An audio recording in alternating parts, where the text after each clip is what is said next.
Convido a todos que estão nos vendo, você que está na internet nesse instante, a igreja aqui presente, para que nós possamos ler no livro de 1 Coríntios capítulo 13. Com certeza Deus tem uma mensagem muito especial para você que está nos vendo, para todos nós que aqui estamos presentes nessa noite, para juntos nós podermos louvar e bendizer ao nome do nosso Deus Todo-Poderoso. Assim diz a partir do verso 1: Ainda que eu fale a língua dos homens e dos anjos, se não tiver amor, serei como o bronze que soa ou como o símbolo que retine. Ainda que eu tenha o dom de profetizar e conheça todos os mistérios e toda a ciência, ainda que eu tenha tamanha fé a ponto de transportar montes, se não tiver amor, nada serei. E ainda que eu distribua todos os meus bens entre os pobres, e ainda que entregue o meu próprio corpo para ser queimado, se não tiver amor, nada disso me aproveitará. O amor é paciente, é benigno. O amor não arde em ciúmes, não se ufana, não se ensoberbece, não se conduz inconvenientemente, não procura os seus interesses, não se exaspera, não se ressente do mal, não se alegra com a injustiça, mas regozija-se com a verdade. Tudo sofre, tudo crê, tudo espera, tudo suporta. O amor jamais acaba, mas havendo profecias, desaparecerão. Havendo línguas, cessarão. Havendo ciência, passará. Porque em parte conhecemos e em parte profetizamos. Quando, porém, vier o que é perfeito, então o que é em parte será aniquilado. Quando eu era menino, falava como menino, sentia como menino, pensava como menino. Quando cheguei a ser homem, desisti das coisas próprias de menino. Porque agora vemos como em espelho, obscuramente. Então veremos face a face. Agora conheço em parte. Então conhecerei como também sou conhecido. Agora, pois, permanece a fé, a esperança e o amor. Estes três, porém, o maior destes é o amor. Amados irmãos, no livro de Gênesis, capítulo 22, narra uma história fantástica de amor. Amor a Deus. Talvez você esteja até cansado de ouvir falar e se pergunta, mas o pastor não vai parar mais de falar sobre amor, não? Na verdade, esse é um exercício tão interessante, irmãos. Porque quando nós falamos de Jesus, nós falamos de amor. Sim, todas as vezes que nós abrimos um texto da Escritura, nós estamos falando de algo que Deus fez por nós por amor. Então todos os textos que nós pregamos falam de amor.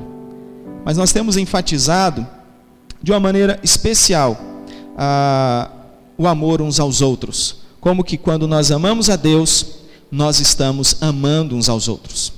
E Gênesis, no capítulo 22, narra essa história de amor, de um homem que recebeu de Deus aquela ordem: vá para o monte Moriá, e lá você sacrifica o teu filho a mim.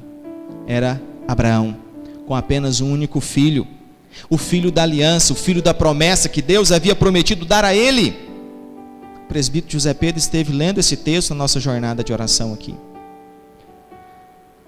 E naquele momento, irmãos, ele colocou ali o menino, preparou todas as coisas, e quando levantou o cutelo, Deus gritou e disse: não faça isso, pois eu sei que você teme a Deus, pois eu sei que você ama a Deus. E naquele momento ele olhou, estava ali um animal com os chifres, preso pelos chifres numa galhada de árvore. E ali ele pegou aquele animal e ofereceu no lugar. Assim, meus queridos, a fé de Abraão foi testada de uma maneira tão forte, mas ele foi aprovado por Deus, porque ele amou a Deus acima do seu próprio filho. Recentemente eu vi um vídeo de um pastor pregando numa igreja ali no Rio de Janeiro, e ele falava e fazia uma menção a essa mesma questão, a esse mesmo fato de Abraão ter entregue ali o seu filho para ser sacrificado. Mas no caso dele, a dor foi muito grande. E ele contando a história que o seu filho Lucas, cerca de 19, 20 e poucos anos, resolveu sair de casa e ir no salão, no cabeleireiro, cortar o cabelo. Cerca de 8 minutos, o pai ouviu um estampido, tiros. Ele correu na direção daqueles tiros, porque alguém falava: o Lucas está ferido, o filho dele. E quando ele chega ali, ele encontra o seu filho morto. naquela briga entre polícia e ladrão, aquele jovem tinha sido atingido, tinha sido morto. Aquele jovem crente, aquele jovem fiel a Deus, aquele jovem que tinha uma vida toda pela frente. E ele diz que ao chegar ali, vendo aquela cena, o coração dele ficou tão apertado, porque naquele momento ele estava percebendo que não valia de nada tudo que ele tinha. Todas as reuniões de oração, todos os cultos que ele pregou, todos os cultos que ele ministrou, parece que a sua fé veio abaixo, porque naquele momento ele havia perdido uma pessoa que ele amava tanto, tanto e tanto. E naquele culto, falando para a honra e glória do Senhor Deus, ele questionou os ouvintes que ali estão, perguntando a cada um deles: será que você é capaz de continuar amando e servindo a Deus, mesmo que Ele tire de você a pessoa mais importante?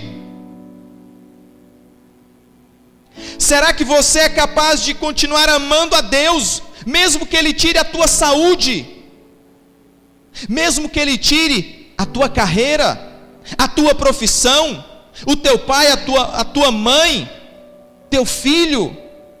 Será que você é capaz de continuar amando a Deus, mesmo sob essas fortes circunstâncias?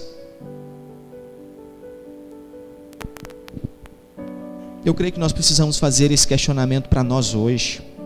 Eu creio que nós não podemos pensar simplesmente naquele pastor que falou isso há não sei quanto tempo atrás. Eu creio que hoje nós precisamos fazer essa pergunta para nós. Será que nós somos capazes de amar a Deus mesmo sob circunstâncias tão terríveis? Mesmo que Ele tire de nós alguém ou alguma coisa que nós amamos tanto? Amados irmãos, quando nós olhamos para a carta que Paulo escreveu aos Coríntios, ele escreve a uma igreja com dificuldades, a uma igreja com problemas, a uma igreja comum como tantas outras, para falar ao coração daquela igreja. Mas aquela igreja, desde o primeiro capítulo, ela é exortada. Desde o capítulo 1, se você observar na sua Bíblia, aí você vai ver que ele questiona e ele fala: olha, vocês precisam se unir, vocês precisam estar juntos como igreja. No capítulo 2 ele vai mostrar quem era essa pessoa do Espírito Santo, a qual eles tanto batiam no peito e diziam: eu tenho o Espírito. E no capítulo de número 3 ele vai mostrar que cada um é responsável por aquilo que ensina, e precisa fazer isso com humildade diante de Deus. No capítulo 4 ele traz uma repreensão severa àqueles que se colocavam como melhores do que os outros, como mais abençoados do que os outros. No capítulo 5 ele fala sobre algumas imoralidades grotescas que estavam acontecendo na vida daquela igreja. No capítulo 6 ele censura a briga entre irmãos, brigando dentro da igreja a ponto de levar um ao outro na justiça comum. No capítulo 7 ele vai responder sobre problemas diversos familiares. No capítulo 8 ele vai falar sobre aqueles que se colocavam como melhores do que os outros e participavam de lugares complicados, lugares que não era lícito para ele estar ali, pois ele poderia fazer com que um novo na fé se desviasse da palavra do Senhor. No capítulo de número 10 ele mostra tantos exemplos da história de Israel por causa do orgulho e da prepotência do povo. No capítulo de número 11 ele vai ensinar sobre a ceia do Senhor e como que aquela igreja precisava ministrar a ceia do Senhor de maneira correta. E no capítulo 12 ele começa a falar sobre os dons, como que a igreja precisava aprender a usar os dons que Deus havia dado de maneira correta.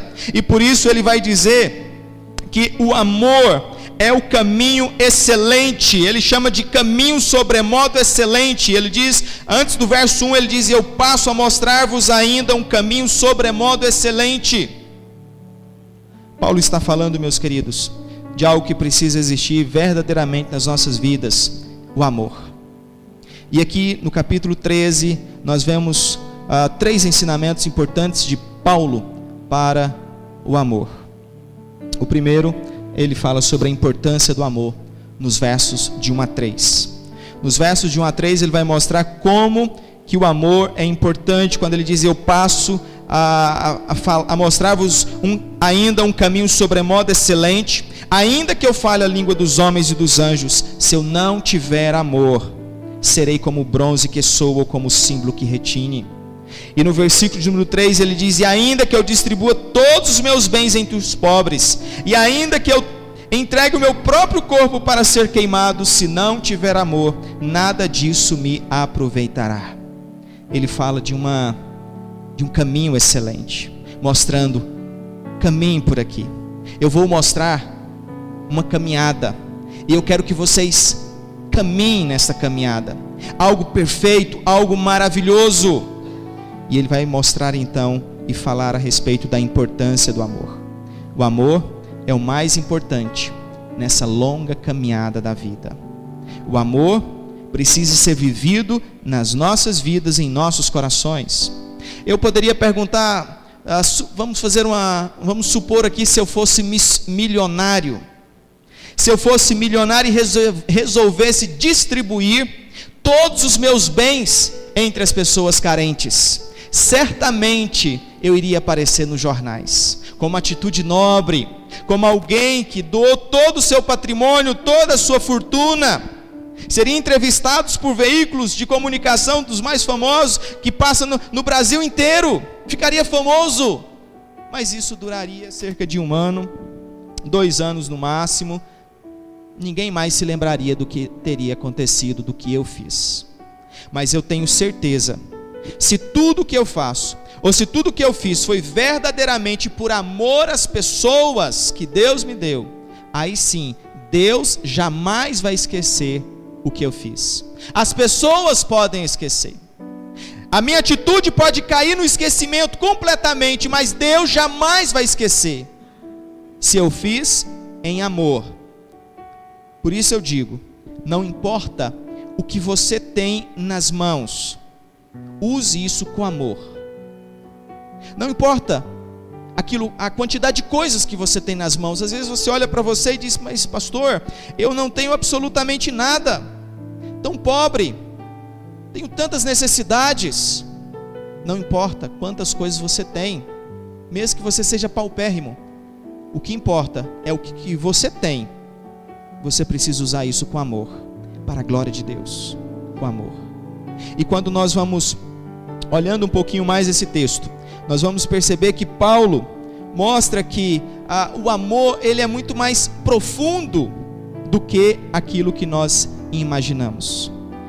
Esse é o segundo ponto que ele nos ensina, a profundidade do amor. Até onde vai, de fato, a profundidade desse amor? O amor pode ser comparado, meus queridos, como as raízes de uma árvore.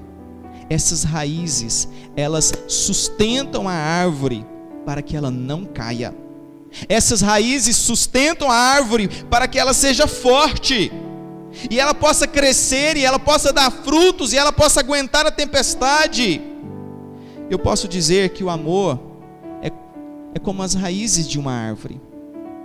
Se nós temos esse verdadeiro amor, nós teremos força para caminhar, força para superar todas as dificuldades na nossa caminhada, na caminhada que Deus colocou para cada um de nós. A partir do versículo de número 4, Paulo vai qualificar aqui o amor, dizendo: olha, o amor é paciente, o amor é benigno, o amor não arde em ciúmes, não se ufana, não se ensoberbece, não se conduz inconvenientemente, não procura os seus interesses, não se exaspera, não se ressente do mal. E quando nós lemos lá em 1 João, capítulo 4, versículo 8, onde o apóstolo diz: Deus é amor. Deus é amor. Se nós entendemos que Deus é amor, e aqui Paulo está dizendo: o amor é, consequentemente, meus queridos, nós vamos perceber que unindo essas duas verdades, nós vamos entender que isso aqui se refere à imagem e semelhança de Deus em nós. Se nós temos amor, é porque nós somos a imagem e semelhança de Deus. Ele permitiu que nós tivéssemos amor. E o amor, o que é? Ele diz: o amor é paciente, o amor ele é benigno, ele não arde em ciúmes, ele não se ufana, a ideia de não se vangloriar, de achar que é o melhor, ele não se ensoberbece, aquele que não deixa a soberba tomar de conta do seu coração, aquele que não se conduz inconveniente, ou seja, aquele que não maltrata o outro, aquele que protege, que guarda, aquele que não procura os seus próprios interesses, ele está sempre olhando para o outro, ele está sempre atento ao outro, aquele que não se exaspera, aquele que não se ressente do mal, não se alegra com a injustiça, mas regozija-se com a verdade, tudo sofre, tudo crê, tudo espera, tudo suporta. Ele está falando do amor. Do que é esse amor? Ele está falando de Deus, ele está falando daquilo que Deus deu para nós, desse sentimento que está no nosso coração, e que nós precisamos desenvolver dentro de nós. Ele não está falando de alguma coisa utópica, distante, inalcançável, mas ele está falando de uma verdade, que está ali perto de nós, que nós precisamos praticar. E por último, ele vem falar da extensão do amor, dos versos 8 até o versículo 13. Qual extensão? Lá no versículo de número 13, ele vai nos mostrar o amor é eterno. O amor, ele supera tudo, ele está além desse mundo, ele vai muito além dessa vida na qual nós estamos aqui. Observe na sua Bíblia a partir do versículo 8, quando ele diz: o amor jamais acaba.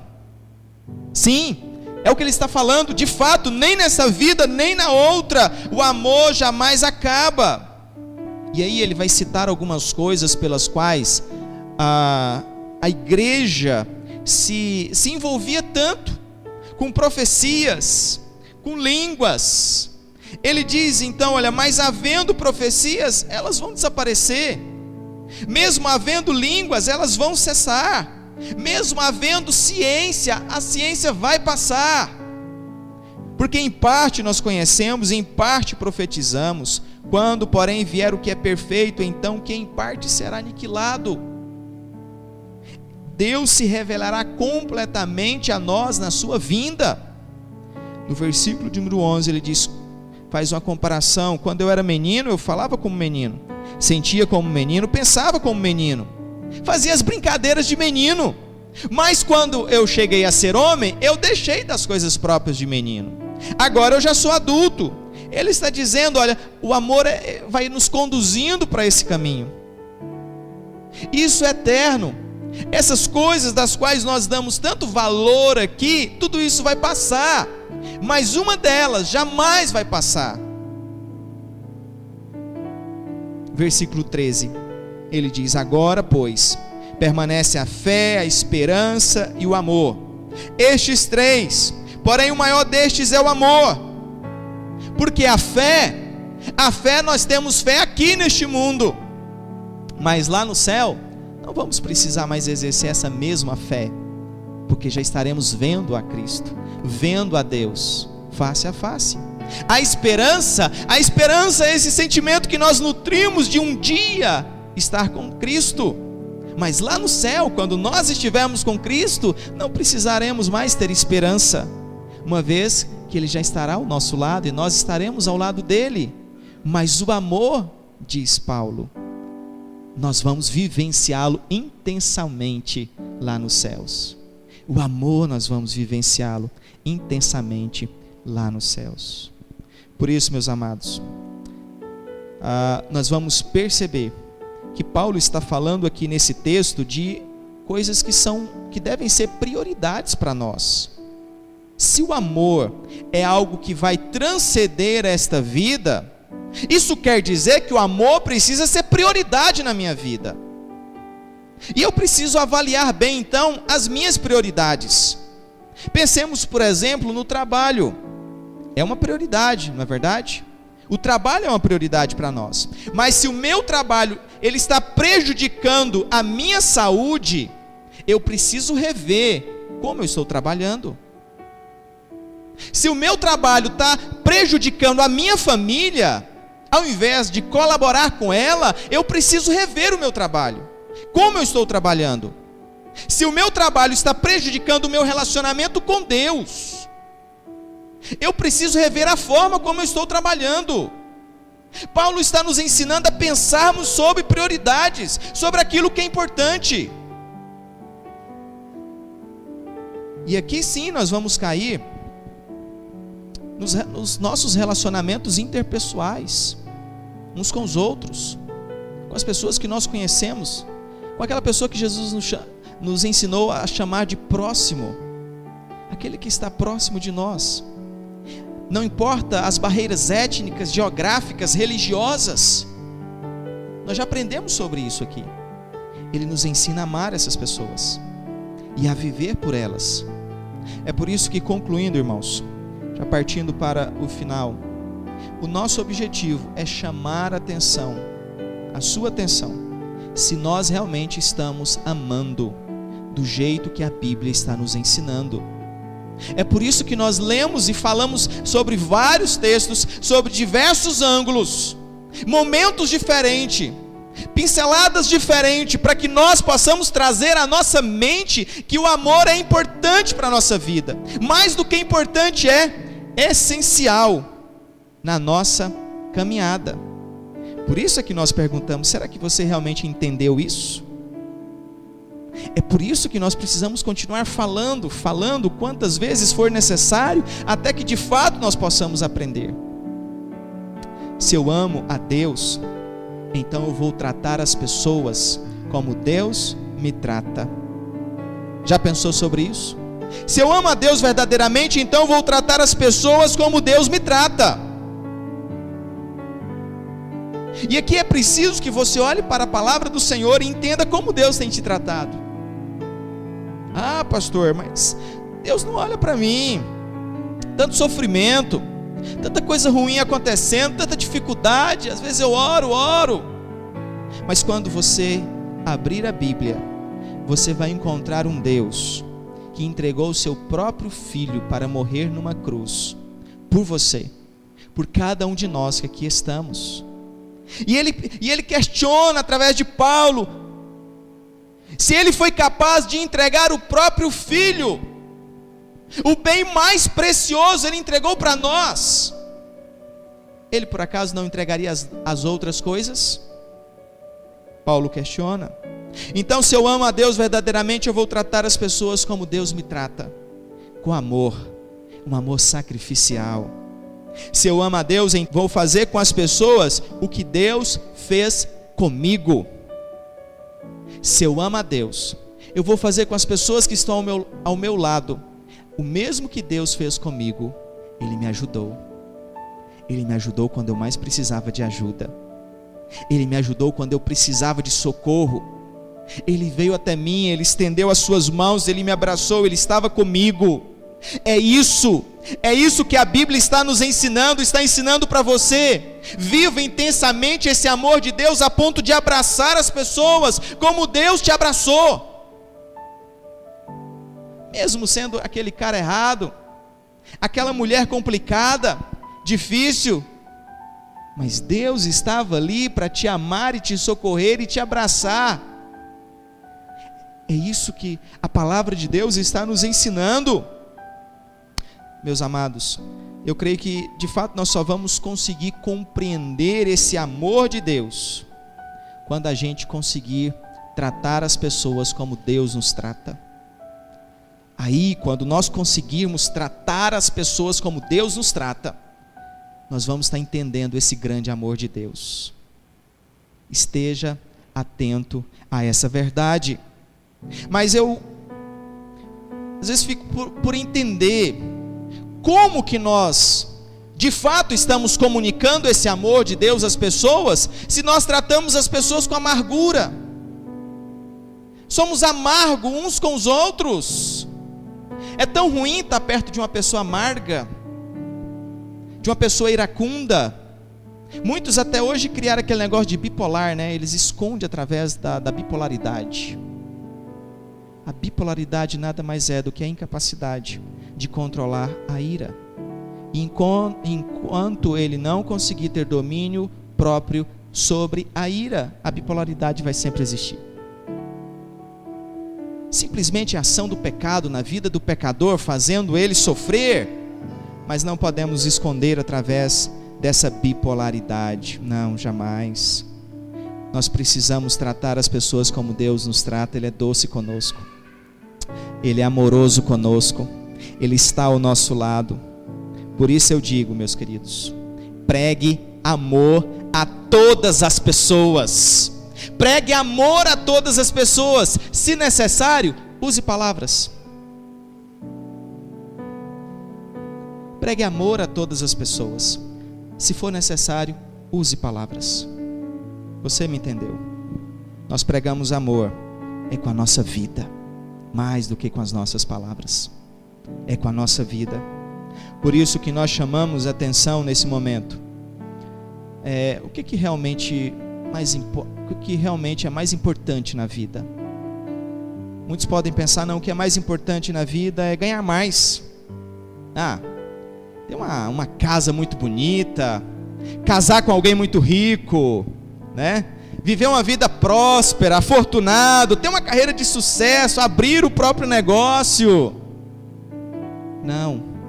O que é mais importante na vida é que nós possamos tratar as pessoas com importância. É que nós possamos valorizar as pessoas que Deus amou. Deus fez tudo isso por causa de pessoas. Deus enviou seu Filho amado por causa de pessoas. Não foi para aparecer na história, ter um livro com o nome dele ou contar histórias a seu respeito. Ele veio ao mundo por causa de pessoas, por mim e por você. Ele nos amou. E por isso eu clamo que você realmente trate as pessoas como Deus tem te tratado. Vamos colocar em pé nesse momento. Vamos orar. Vamos agradecer esse Deus e vamos pedir ao nosso Deus Todo-Poderoso que tenha misericórdia de nós, que nos ajude a amarmos verdadeiramente uns aos outros. Santo Deus, eterno Pai, muito obrigado, Senhor, quando a Tua palavra pode ser lida, pode ser anunciada, Deus, pode ser pregada à Tua igreja, Senhor. Muito obrigado por todos estes que estão nos ouvindo nesse instante, ó Deus, todos que aqui estão presentes, ó Deus, ouvindo a Tua palavra, Pai, que o Senhor, ó Deus, abençoe a cada uma destas vidas, ó Pai, de uma maneira maravilhosa, ensinando eles, ó Deus, a viver o amor do Senhor, ó Deus, ensinando eles a entender a profundidade, ó Deus, a importância, a extensão do amor do Senhor, ó Deus, que nós possamos viver esse amor uns com os outros, Pai, dignamente, ó Deus, como servos do Senhor, ó Deus, que nós possamos, ó Deus, serem pessoas dóceis, ó Deus, humildes, carinhosas, ó Pai, que tratem cada um os outros com respeito, para a honra e para a glória do Teu nome, ó Pai.